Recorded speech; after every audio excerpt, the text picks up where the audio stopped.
Steve Maltz and welcome to my little room here. This is going to be a series of films, occasional films entitled How the Church Lost the Way and How I Can Find It Again. It's unashamedly plugged for my book. There we go.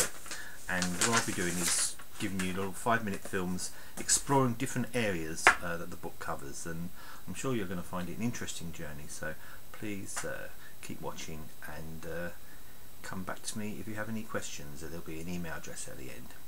Anyway, part 1, God's Gap Year. Now, some of you know what a gap year is, but most of you don't perhaps. Perhaps you're in America. A gap year is something that we Brits go to, some of us, between school and college. It's sort of a year out to explore yourself or to do something worthy. And my son Johnny is going on one. Optimum. This is sort of a mission involving evangelism and street theatre, so well done, Johnny. Very worthy thing for you to do. But we're not talking about my family. This is God's gap year. God's gap year. Strange thing to say, isn't it? What I'm saying is there was a period of time from BC around about 397, and this time lasted about 400 years. It lasted from what we say is the end of the Old Testament. So here's the Old Testament. The Tanakh, we call it. It's just a Jewish term for it. When that closed, AD BC 397, at the time of Malachi, right up until the start of the New Testament, here, 400 years gap, and this 400 years gap ended approximately when, well, exactly when Zechariah, the father of John the Baptist, went to the temple and was scared silly by that angel who appeared to him and struck him dumb. So the 400-year gap was a strange time.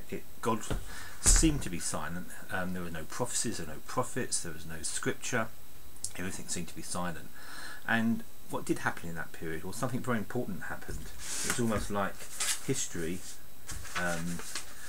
moved, sort of the eyes of history, or the hinges of history, moved from Israel to Greece, particularly this man. He's a beauty, isn't he? This is Socrates. You've heard of Socrates, probably the first really influential Greek philosopher, and he lived at that time, and at that time he was in Athens, and he had a different view of the world. He was the first really to look at the world not in terms of what happened in the world outside, but what happened inside, and he gathered together a sort of posse of young followers who followed him around everywhere, and he expounded his philosophy. Now, we don't know much directly about him because he'd never wrote anything. Instead, he had a pupil who actually did all the writing for him. His pupil was called Plato. Excuse the joke. Plato. Plato, possibly you'd heard of him. He was a pupil of Socrates. There's Socrates and there's Plato. And Plato did all the writing, Socrates did all the early thinking. So we're going to talk about Plato now. Plato speaks. I'll speak up for Socrates. He is my teacher. My inspiration, in fact all my early work features this man, Socrates, in dialogue with others. Before my learned teacher entered the scene, we philosophers concerned ourselves with the world around us.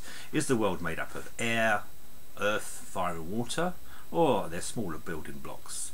Does mathematics govern everything? What about poetry?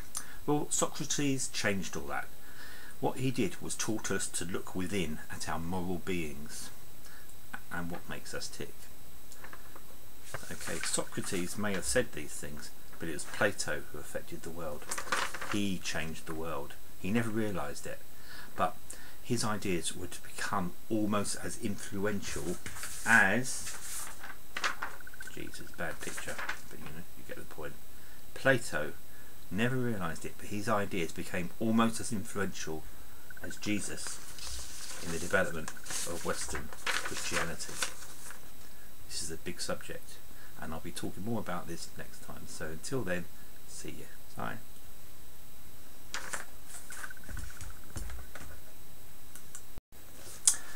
Buy the book.